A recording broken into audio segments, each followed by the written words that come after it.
Imaginen a dos jugadores frente a un tablero de ajedrez. Uno es más fuerte, ha colocado mejor sus piezas, tiene más material y controla el centro. Cualquiera que mire el tablero dirá, ahí está, él va ganando.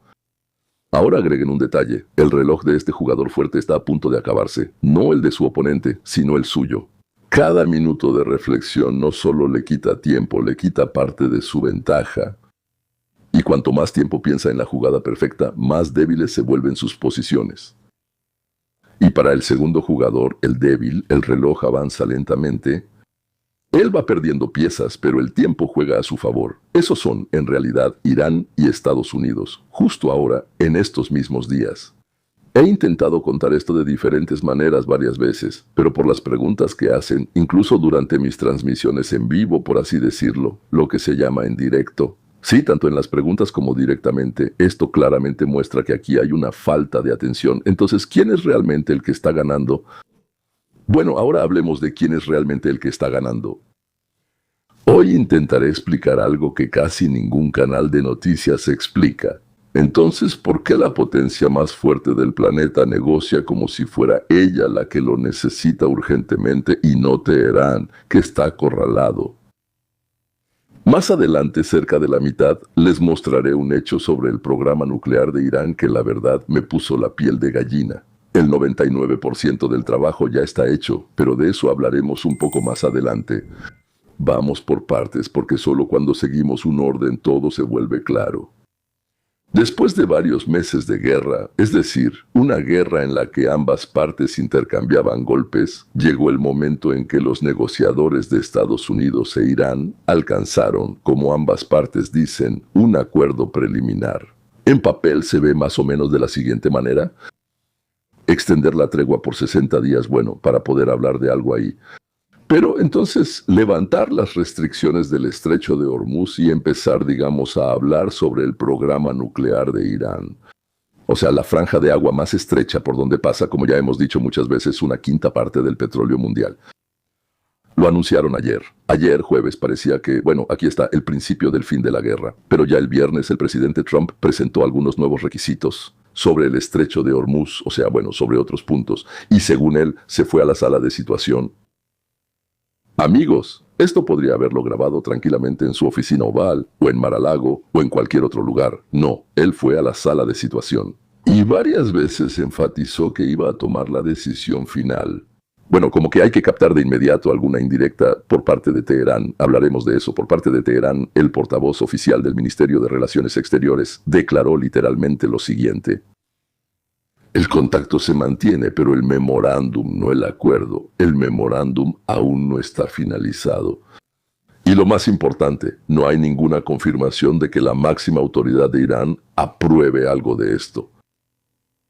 ¿Qué significa eso en lenguaje humano? Se pusieron de acuerdo, pero no firmaron. Y en el último momento surgieron nuevas condiciones. Y aquí es donde la mayoría de los espectadores sacan una conclusión natural. Ah, ya entiendo, es Teherán, entonces están retrasando las cosas. Y alguien dice, no, es Trump el que está cambiando de opinión, ¿verdad? Y ambos, bueno, solo es la mitad, una cuarta parte de la verdad. Pero la verdad completa, yo diría que es mucho más interesante. Bueno, la verdad siempre es más interesante que las invenciones en realidad. Porque ahora vamos a analizar no quién es bueno o malo, sino la mecánica, esa parte oculta, que, bueno, de hecho así es como se mueven los títeres, esa parte oculta los mueve así, sí, así es como realmente funciona esta partida. Y cuando entiendan la mecánica, podrán predecir las noticias con una semana de anticipación antes de que las anuncien. Pongámonos de acuerdo de inmediato en un principio. No voy a fingir que ambas partes tienen razón a su manera, eso no es ciencia, eso es una forma cortés de evitar pensar. Donde una posición sea más fuerte, diré que es más fuerte. Donde alguien tenga las manos atadas, diré exactamente con qué están atadas. Equilibrio.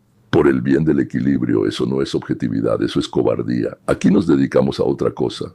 Gracias a Dios, no somos miembros de algún órgano que deba obedecerle a alguien, ¿verdad? Entonces, empecemos con Teherán. Porque por extraño que parezca, su situación es más fácil de entender. Irán entra en estas negociaciones desde una posición de debilidad. Y eso no es una opinión, es un hecho. Bueno, confirmemos ese hecho, la economía está en crisis. Hecho, una crisis que comenzó incluso antes del final de la guerra, señores, bajo sanciones, y la guerra solo la empeoró, la infraestructura está dañada, eso ya es la guerra, por los ataques. El dinero está congelado en el extranjero. Eso fue incluso antes de eso. Sí, miles de millones, por cierto, de dólares, a los que el régimen no puede acceder. Es su dinero, pero no pueden alcanzarlo. Entonces, ¿qué quiere Irán? Sí, es muy concreto. Lo primero es el descongelamiento de los activos. Devuélvanos nuestro dinero. La delegación iraní ya declaró que logró incluir en el memorándum el desbloqueo de aproximadamente la mitad de los fondos congelados, 6.000 millones de dólares. Entonces, en total, estamos hablando de 12.000 millones de dólares. El dinero es oxígeno para el régimen. Ahora, lo segundo que quieren. El levantamiento del bloqueo estadounidense en el estrecho de Hormuz para recuperar la libertad de navegación y, lo más importante, la exportación. Eso es lo que les preocupa. ¿La libertad de navegación? No, les preocupa su exportación. Lo tercero es la clave de todo. Irán quiere conservar su carta nuclear. La nuclear, el mayor tiempo posible. Ellos entienden que esa es su carta más importante. Ellos observaron a Ucrania, vieron todo lo demás, saben exactamente por qué nadie toca a Corea del Norte y cosas así. Mantener la carta nuclear el mayor tiempo posible, bajo la manga. Aquí es donde empieza lo delicado, ¿sí? Los iraníes declaran, los puntos nucleares, o sea, los discutirán después de que consoliden la primera fase del acuerdo. Es decir, bueno, el dinero y el estrecho de Hormuz. En otras palabras, primero denos oxígeno, y sobre lo demás, bueno, sobre lo que es más valioso para ustedes, hablaremos después. Tal vez. Bueno, es una táctica oriental clásica. Tiene 2 o 3 mil años, sospecho yo. Acordar un marco general, obtener concesiones tangibles por adelantado, es muy importante, por adelantado. Y luego, en la etapa final. Bueno, un momento, ¿y qué hay de esto? Y seguir. Usar la disposición de la otra parte para llegar a un acuerdo como palanca, en su contra. Y aquí surge una idea tentadora que incluso me han preguntado. ¿Sí? Si los iraníes están interesados en alargarlo, entonces lo harán hasta el infinito, ¿verdad? Hasta que Trump les dé todo lo que quieren.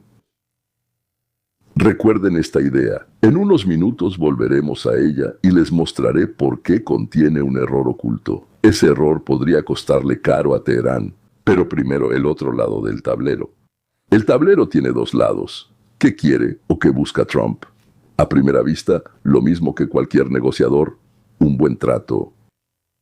Él mismo lo formuló de manera muy clara. El trato debe ser beneficioso para Estados Unidos. Si no, ¿para qué meternos en eso, verdad?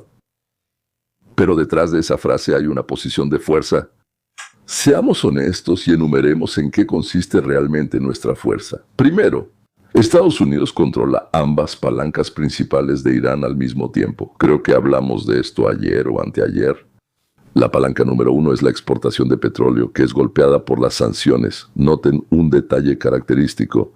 Incluso en el mismo momento en que se anunciaba el acuerdo preliminar, el Departamento del Tesoro de Estados Unidos, así, tranquilamente, anunció que había impuesto nuevas sanciones contra la división petrolera de los militares iraníes. Bueno, ustedes saben que ellos tienen, o sea, XEN. Ahí tienen sus propias fuerzas, y el imperio prácticamente está ahí con ellos, ¿verdad? Es decir, con una mano, como quien dice, extendemos la mano, y con la otra, silenciosamente apretamos la soga, la soguita. Este es el mensaje. Chicos, les va a salir caro, cualquier demora les costará. La segunda palanca es la presencia militar en el estrecho de Hormuz. Ese mismo estrecho, a través del cual está el principal punto de apoyo, la manera de amenazar al mundo entero, etc. Ese estrecho ahora está bajo el control de la flota estadounidense. Se puede decir que Irán lo controla, pero Irán solo está ahí, mientras que los estadounidenses llegaron y dijeron, no, no solo ustedes, nosotros también, así que hagamos un resumen intermedio. Entonces, intermedio caliente, decía Yoska, quien era el dueño del restaurante georgiano donde yo trabajaba, y yo trabajaba ahí como mesero. Cuando él servía, primero traía los aperitivos y luego venía el plato caliente. Y antes de eso, bueno, en georgiano, de verdad, Yoskele, no recuerdo cuál era su apellido georgiano judío. Él salía de la cocina, sostenía el plato y gritaba, caliente intermedio. Así que eso era el caliente intermedio. En este momento, justo ahora, la mano de Trump es más fuerte. Irán está negociando desde una posición de crisis, como que no sé cómo decirlo con más precisión. Estados Unidos está negociando teniendo ambas cartas principales del oponente. Irán no tiene nada nuestro en este momento, ¿verdad? Si la partida se decidiera justo ahora, en una sola jugada, bueno, ganaría Washington. No hay manera, por decirlo de otra forma, ¿no? Pero la partida no se decide en una sola jugada. Y aquí es donde entra en juego eso de lo que hablábamos, el reloj está corriendo. Ahora voy a decir algo que a primera vista suena como una completa contradicción a todo lo que acabo de decir. Bueno, por favor, si me atrapan en esta contradicción, excelente. Eso significa que estaban pensando mientras yo hablaba. Bueno, entonces voy a aclarar esta contradicción, por favor, no se preocupen. No, no se preocupen, muchos me escriben. Aquí hubo una contradicción, pero si hubieran escuchado hasta el final, no la habría habido. Esta es la contradicción. Trump tiene una posición fuerte, pero poco tiempo. Irán tiene una posición débil, pero mucho tiempo. Digo que tienen mucho tiempo y al mismo tiempo digo, Irán no tiene tiempo. Escuchen, escuchen, ¿sí? ¿Cómo es posible eso? ¿Cómo puede ser que el jugador más fuerte esté más limitado en el tiempo que el más débil? Porque hay dos formas completamente distintas de contar el tiempo. Claro, el tiempo es uno solo, si es que existe. Los físicos dicen que en realidad no existe, pero no vamos a profundizar en la física ahora, no lo haremos. Entonces, lo diré de una manera muy poco científica, hay dos tipos de tiempo completamente diferentes y siempre los confunden. Y cuando dejemos de confundirlos, empezaremos a entender esta guerra mejor que el 90% de los expertos, esos mismos que aparecen en la televisión. El primer tipo, me refiero al tiempo, es la palanca de negociación. ¿Quién es más fuerte en la mesa en ese momento? Aquí, como descubrimos, el más fuerte es Trump. El segundo tipo es la resistencia en el tiempo. ¿Quién puede soportar por más tiempo el estado actual? Ese estado de ni guerra ni paz, ¿sí? Ni para allá ni para acá. Aquí es donde todo se da la vuelta. Porque mantener la presión le cuesta mucho a Estados Unidos. Cada semana, mantener dos grupos de portaaviones y una presencia reforzada cerca del estrecho de Hormuz cuesta una cantidad colosal de dinero. Esto en cierto sentido es el desgaste de la flota, el gasto de municiones costosas y el cansancio de las tripulaciones. Y eso considerando que no tenemos derecho a desviar fuerzas del Pacífico, donde está el principal y verdadero adversario estratégico de Estados Unidos, que es China. ¿De qué serviría cualquier acuerdo que logremos con ellos allá? Ese es el único verdadero adversario estratégico de Estados Unidos. Cada semana frente a las costas iraní es una semana que la flota estadounidense no pasa donde realmente se necesita. No estoy diciendo que se necesite para disparar. La flota no solo cumple esas funciones. ¿Y qué pasa con Irán? Irán simplemente espera y no gasta nada en la misma escala. Al contrario, está restaurando la infraestructura dañada y mantiene intacta su carta nuclear. Les voy a contar algo al final sobre la carta nuclear que no les va a gustar mucho. Ahora juntemos ambas imágenes. Bueno, al final habrá algo que les va a gustar, pero en el camino habrá algo que no les va a gustar mucho. Juntemos las imágenes, la contradicción desaparecerá. Trump es más fuerte, pero su fuerza se desvanece con el tiempo.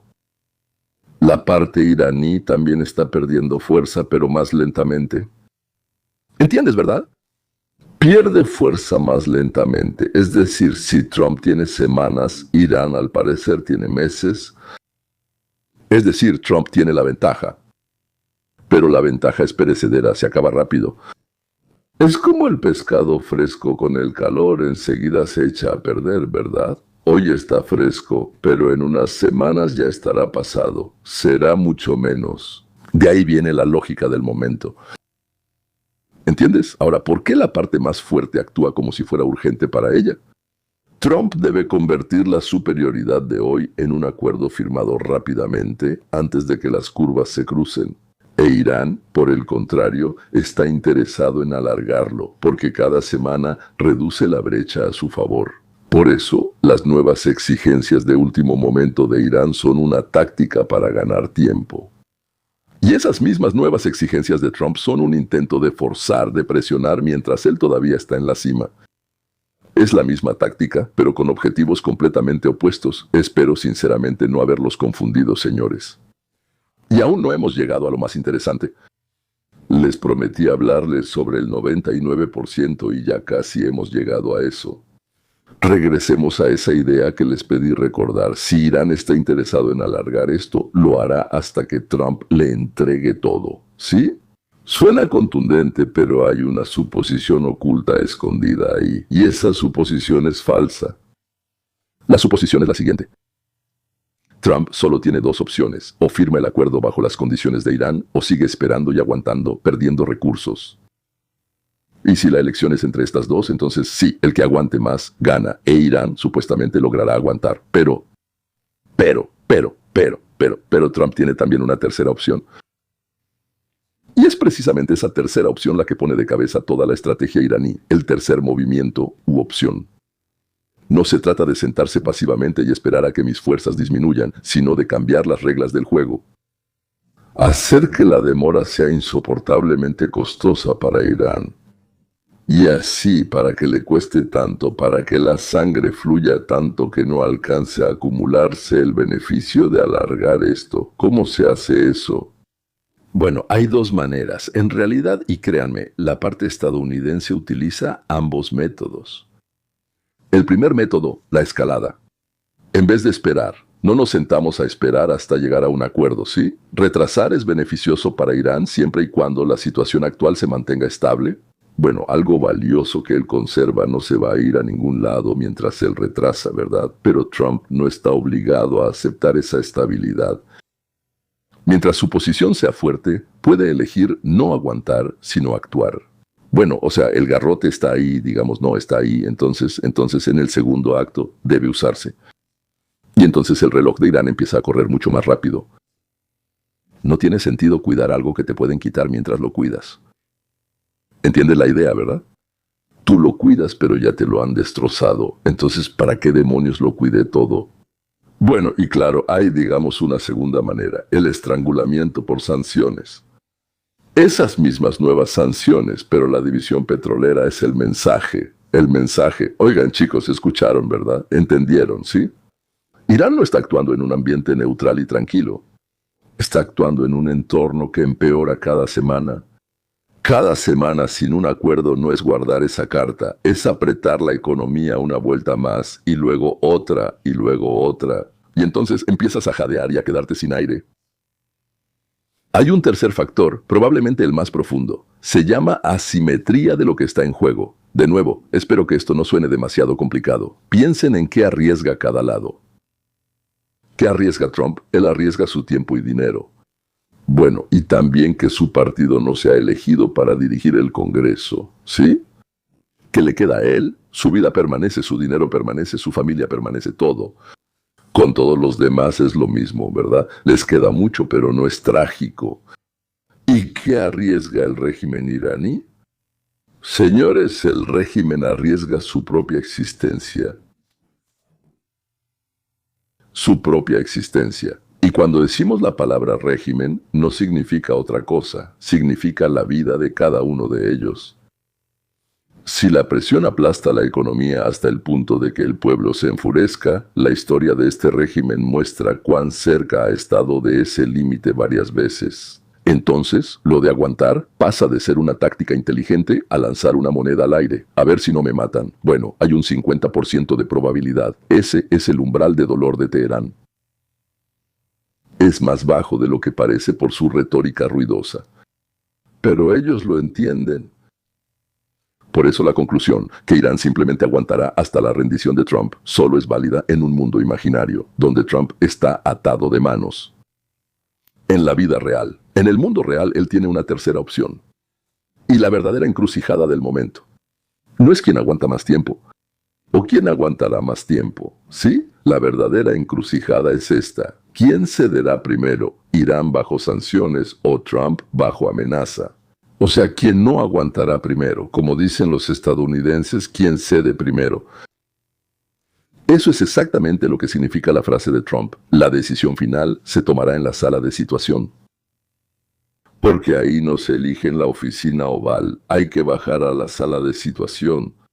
Sentarse con toda la gente que normalmente está ahí, sí, y decir, chicos, adelante. ¿Qué opciones tenemos? Todo sobre la mesa. Y ahora, un hecho que explica por qué toda esta partida se juega con tanta nerviosidad, diría yo, con tanta tensión. Cuando se habla del programa nuclear de Irán, normalmente se repite la frase: a Irán le queda un pequeño paso técnico del 60% de enriquecimiento al 90% necesario para armas. Yo mismo lo he dicho muchas veces, y es verdad, ¿no? Pero esa frase no da a entender la verdadera magnitud de lo que está pasando.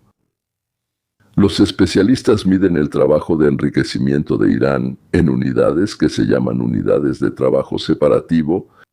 No los voy a aburrir con física, lo importante es la proporción, nada más. Entonces, para llevar toda la reserva actual de uranio iraní al 60% hasta el temido nivel del 90%, se necesita hacer aproximadamente, ¿listos? Solo se necesita 1% del trabajo que ya se hizo para acumularlo. ¿Escucharon bien?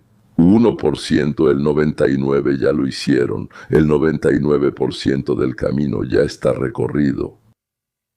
Cuando los periodistas dicen un pequeño paso técnico, el público se imagina que solo queda recorrer una pequeña parte del camino. No, no, no, no. En realidad, Irán está en la meta.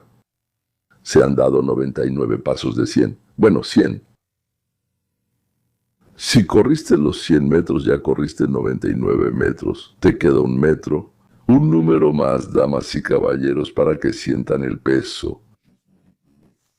De esto que les digo, según estimaciones de inspectores internacionales, Irán ha acumulado alrededor de 440 kilogramos de uranio enriquecido al 60% más o menos. Sí, no lo saben con exactitud. Según sus propias definiciones, por cierto, igual podrían ser 627 también, pero según sus definiciones existe la posibilidad teórica de crear más de un dispositivo nuclear. Porque para uno se necesitan como 40, 41, 42, 39, no sé exactamente. Dividan uno por el otro. 440, 440 entre 40, ¿verdad? Entonces, esa reserva alcanza para más de una bomba. Según las estimaciones del jefe de la agencia, potencialmente para, como decían, 10 u 11, eso es. En la prensa aparece por alguna razón el número 10. Bueno, creo que es para redondear la cifra. Tienen uranio enriquecido, listo exactamente para esos 12 misiles de largo alcance que Ucrania vendió, transfirió al Estado Islámico, capaces de volar 3.000 kilómetros. Felicidades. Y esto es lo más preocupante. Ya llevan más de 8 meses que los inspectores internacionales no tienen acceso a las reservas iraníes, y antes de eso, solo los dejaban entrar donde querían dejarlos entrar. Las cámaras están apagadas, no dejan entrar a los inspectores, es decir, el mundo no solo no sabe, sí. Nadie sabe nada. El mundo además está ciego. No ve lo que está pasando detrás de esa línea en este momento. Ahora entienden por qué ambos lados están tan nerviosos por el tiempo. ¿Por qué Trump se apresura mientras tiene fuerza? ¿Por qué no puede permitir que Irán se demore? Porque Irán gana al demorar las cosas. No es una semana abstracta, es el último porcentaje. En el camino hacia un arma que cambiará todo el equilibrio de poder en la región. Eso es lo que realmente está corriendo en ese reloj. Y antes de que pasemos a cómo probablemente termine todo esto, y tengo una predicción bastante concreta sobre los plazos, quédense un minuto más. Porque hay un punto contraintuitivo, o sea, hay algo intuitivo y algo contraintuitivo sobre Neves que cambia la idea de por qué se puede o no atacar en este conflicto, y muestra perfectamente lo sutil que es realmente el juego, y no que solo vas, destruyes todo, o por qué demonios tenemos que acabar con ellos allá o acá, o que hay que eliminar a todos esos desgraciados y cosas así. Uno pensaría, si Trump es más fuerte y quiere presionar al régimen, entonces, ¿qué le impide simplemente atacar hasta que el régimen se derrumbe, verdad? Hay algo sutil que lo impide, pero es una trampa elegante. Aquí está. El principal punto vulnerable de la economía mundial en este conflicto es el precio del petróleo. Cualquier golpe a la exportación de petróleo iraní eleva inmediatamente el precio mundial del petróleo. Y un precio alto en las gasolineras es, por cierto, algo que el votante estadounidense ve todos los días con sus propios ojos. Eso es políticamente tóxico para todo lo demás. Pero lo que sigue es más interesante. Si Irán ve que atacan su petróleo, entonces tendrá tanto motivo como lógica para responder atacando los campos petroleros de sus vecinos. Ahí están, por ejemplo, Arabia Saudita y los países del Golfo. Eso ya no es un conflicto local, eso sería un incendio en todo el Medio Oriente, un colapso de la economía mundial. Y aquí surge una paradoja que considero la más hermosa de toda esta historia, hermosa. Quizá no sea la palabra correcta, no lo sé. Para presionar al régimen justamente no se debe tocar el petróleo iraní. No, hermosa no, quizá elegante, sí. El petróleo iraní y la infraestructura petrolera no sirven como objetivo, sino como rehén. Piénsalo bien. Mientras siga intacta, Irán tiene algo que perder. Por eso Irán no ataca a sus vecinos, porque sabe que la respuesta llegará a sus propios yacimientos. El petróleo intacto de ambos lados es un rehén mutuo que impide que el conflicto se expanda. Es como las bombas atómicas de la Unión Soviética y Estados Unidos. De ahí proviene toda la astucia de la estrategia de presión. Si se va a presionar al régimen, hay que hacerlo en los puntos que afectan directamente al propio régimen, a su aparato de poder, a sus finanzas, a su capacidad de controlar a su propia población. Pero no porque eleve el precio mundial del petróleo, ni le dé a Irán un pretexto para incendiar el Golfo. Lo voy a formular. Es como un principio para recordarlo, ¿sí? El arma más poderosa contra el régimen es precisamente no tocar el petróleo y convertirlo en rehén. Como siempre decimos, lo más aterrador es el martillo que tienes colgando sobre tu cabeza, no después de que golpea, antes de eso. Dejarlo intacto, bueno, el petróleo, para que haya algo que perder. Suena paradójico, pero así es como realmente funcionan las estrategias inteligentes de presión. Dejan al enemigo una salida que para él es más barata que la catástrofe, cuando la catástrofe ya ha ocurrido, ya ha ocurrido. Ahora la predicción prometida, ¿dónde está el verdadero límite de tiempo para Trump? Estoy convencido de que ese límite no son las elecciones de noviembre, como le gusta repetir. Está mucho más cerca y se determina por la intersección, bueno, creo yo, de tres curvas. La primera curva es el recurso militar. La flota, las municiones y las tripulaciones, la constante distracción de fuerzas desde China. Esa ventana es de, no sé, semanas, una semana, 2 meses, digamos así, 2 meses. Eso es todo. La segunda curva es la paciencia del mercado petrolero. El mercado no debe creer que la crisis en Hormuz va para largo. De lo contrario, el precio del combustible subirá por sí solo. De una incertidumbre a otra, esto va a presionar a Trump no dentro de un año, sino en las próximas semanas. Ya no son 2 meses, incluso menos. La tercera curva es la unidad de la coalición. Israel, Arabia Saudita y los países del Golfo están dispuestos a soportar la inestabilidad solo por un tiempo limitado. Cuanto más tiempo se prolongue esta situación de ni guerra ni paz, más se separan sus intereses y más difícil es mantener un frente unido de presión. Suma estas 3 curvas. Obtendrás, desde mi punto de vista, una ventana de 4, bueno, como máximo 6 semanas. Sí, creo que sí, máximo 6 semanas, ¿no? Yo siempre he dicho que lo óptimo para nosotros es a finales de mayo, el último día de mayo, como quien dice, terminar todo esto. No es muy óptimo, pero sirve hasta el 15 de junio, pero digamos ahora 6 semanas, creo que eso ya está casi al límite. Ese es el verdadero límite de Trump. Después de esa ventana, su mano fuerte empieza a debilitarse más rápido que la de Irán. Y entonces las nuevas exigencias de último momento ya no funcionarán, porque Teherán tendrá motivos para esperar y no ceder. Por ahora, podemos atacar todo lo que están sacudiendo ese barco del que acabo de hablarles.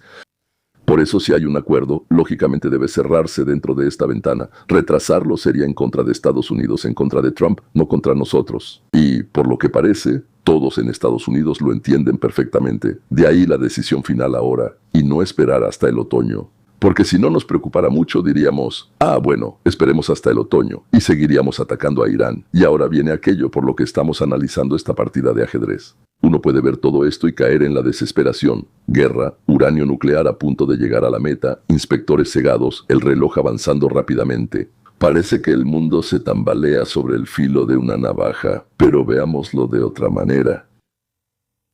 ¿Qué es lo que realmente vimos hoy? Vimos que incluso el régimen más cerrado y agresivo, al final se ve obligado a sentarse a la mesa, no por bondad, por la presión de la realidad. Una economía que no se puede engañar. El precio, bueno, que no se puede decretar. El tiempo, que no se puede forzar ni cancelar con un decreto. Todas estas fuerzas juntas empujan incluso a una dictadura a situaciones en las que tiene que negociar, no dictar. Y aquí está la lección principal. En la disciplina a la que pertenezco esto se llama la ciencia de la libertad. La tiranía, bueno, siempre parece todopoderosa desde dentro. Desde afuera, bajo la presión del mundo libre, bajo la presión de las leyes económicas que no obedecen decretos, resulta ser mucho más frágil de lo que parece. Los regímenes construidos sobre la coerción siempre luchan contra la realidad, y la realidad no pierde, es paciente, como esos mismos relojes lentos.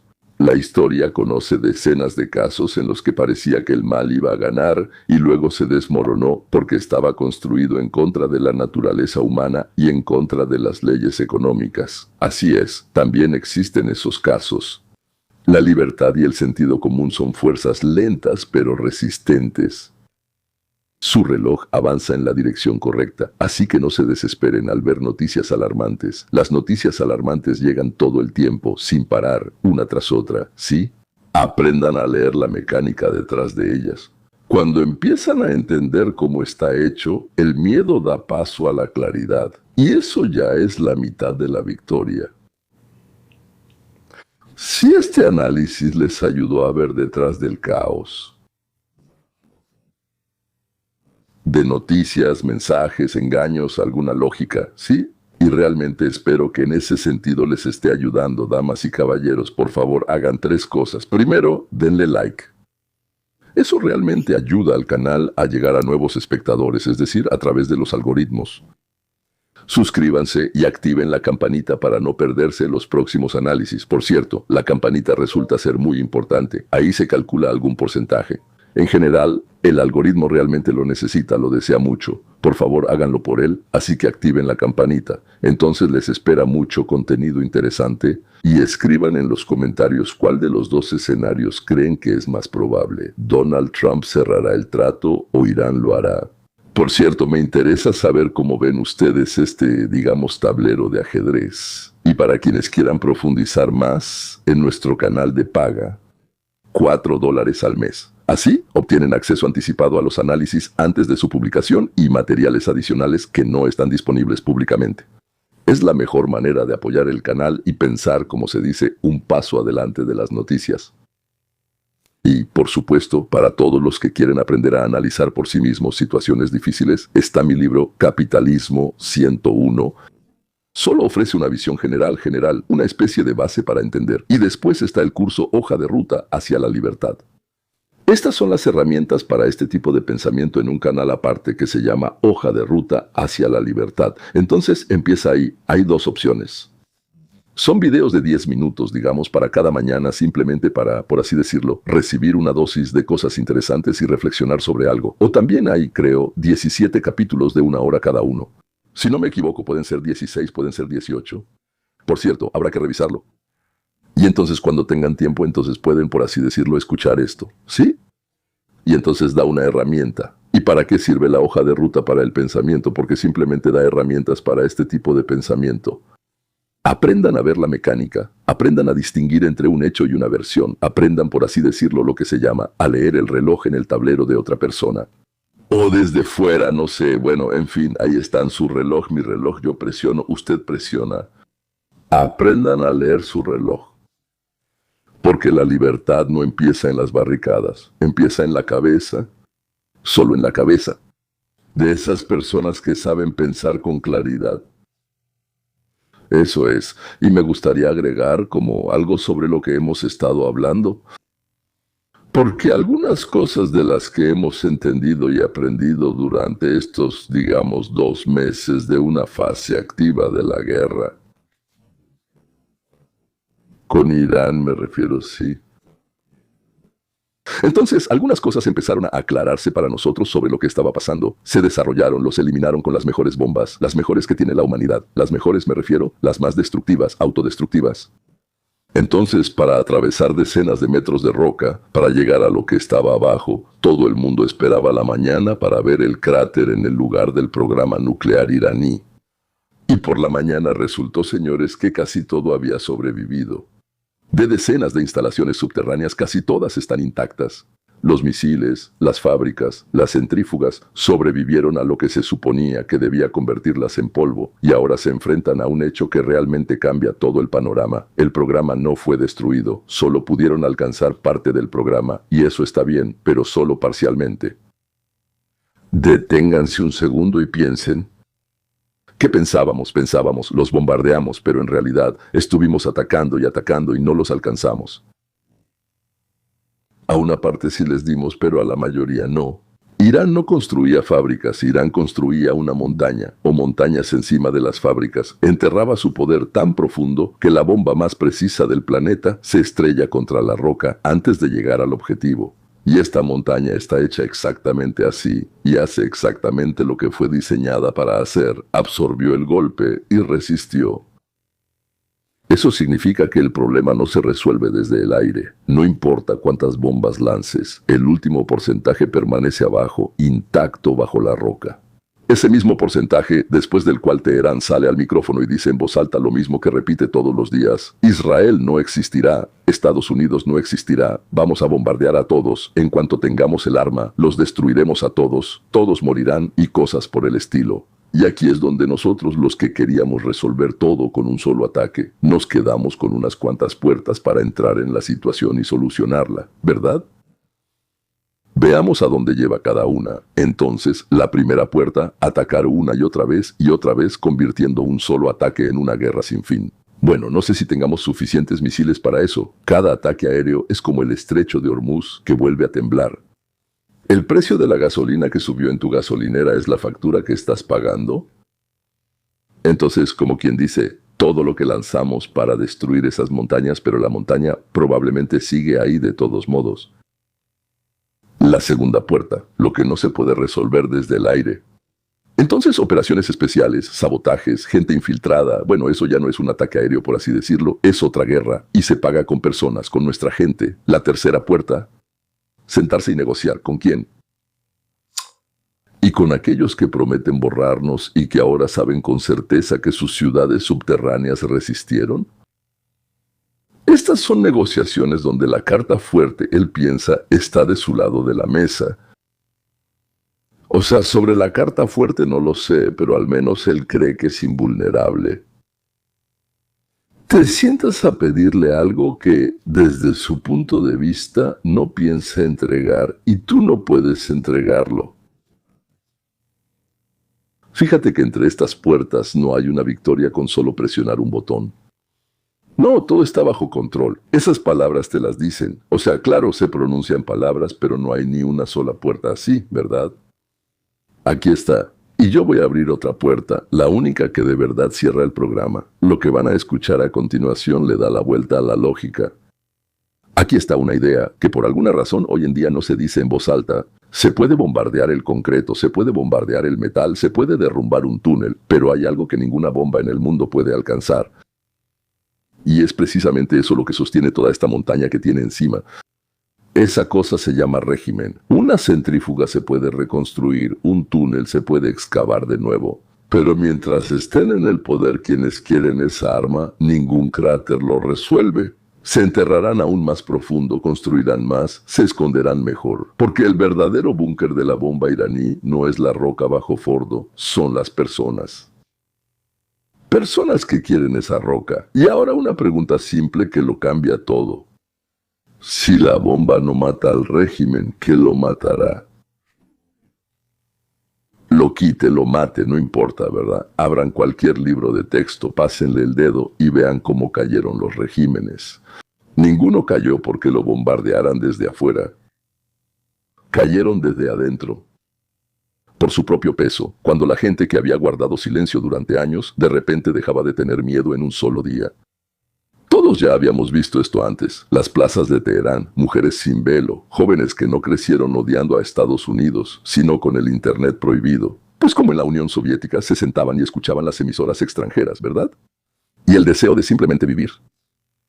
Estas personas salen y por eso pagan de una manera que ni usted ni yo podríamos imaginar. Ellos son la única fuerza capaz de quitar la montaña, junto con aquellos que la levantaron.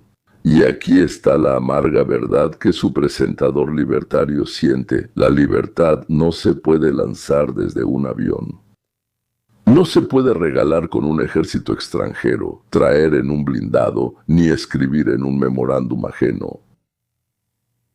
Un pueblo al que le entregaron la libertad desde afuera no la mantendrá ni una semana. La libertad solo se sostiene cuando la gente la toma por sí misma, por su propia voluntad, por su propia elección, por su propio precio. Y aún así, la mayoría de las veces luego se ponen a sí mismos un nuevo, no sé cómo llamarlo exactamente, pulpo cabrón. Está bien. Entonces, la única puerta hacia un Irán sin bomba es la que se abre desde adentro con las manos de los propios iraníes. Bueno, entonces, ¿qué dicen ustedes? ¿Van a mirar, esperar, sentarse? No. Pero el papel es diferente al que les están vendiendo. No derrocarlos, eso no podemos hacerlo desde afuera. O sea, teóricamente podríamos, sí, digamos, con ejércitos de todo el mundo y cosas así, pero no podemos. No debemos alimentar al régimen con dinero y acuerdos que les prolongan la vida. No hay que regalarle ese enemigo externo con el que lleva 40 años justificando cada ejecución en sus calles. Cada bomba con la que asustan a los iraníes es un argumento para los ayatolás. Disculpen, nos quieren destruir, por eso queremos destruirlos a ellos. Y cada vez que hablas no con el régimen, sino con el propio iraní, le quitas esa herramienta de las manos, ese argumento. Nuestra tarea no es quitarles la libertad bajo el pretexto de ayudar, y a Israel no darle al régimen ese regalo por el cual mantiene el dedo sobre el botón. Y ahora, lo más importante. Cualquier país que vio cómo las mejores bombas del planeta se estrellaron contra una montaña, ya sacó una conclusión y la anotó. Si quieres un arma que no te van a dejar tener, entiérrala más profundo de lo que pueda alcanzar una bomba. ¿Quieres mantenerte en el poder? Entierra tu arma más profundo de lo que pueda alcanzar una bomba. Hoy eres un tigre, mañana quién sabe. Por eso esto nos concierne a todos, no solo porque la carga puede llegar, aunque puede llegar a cualquier parte, sino porque un mundo donde no se puede verificarlo, bombardearlo ni frenarlo con dinero, al final depende de una sola cosa. De si la gente elige la libertad por sí misma. Y si en esta difícil historia hay luz, sí, la hay. Aquí está. La bomba puede ser enterrada, pero una persona que alguna vez dejó de tener miedo, no. La apuesta no es por el avión, la apuesta es por ese iraní que mañana por la mañana volverá a salir a la plaza. Y a él es a quien debemos ayudar con todas nuestras fuerzas. ¿Cómo ayudar? Esa es probablemente otra pregunta, y personalmente, ni usted ni yo podremos ayudar, pero creo que nuestros gobiernos sí podrán. Si esta conversación para usted no es solo ruido de fondo, sino algo en lo que realmente piensa, tengo un canal especial para los que piensan, ya lo mencioné, la hoja de ruta hacia la libertad. Ahí llegan hasta la raíz misma, lenta y completamente. El enlace está debajo del video. Comentarios individuales. Y aquí en el canal principal, en mi canal analítico, nos vemos mañana.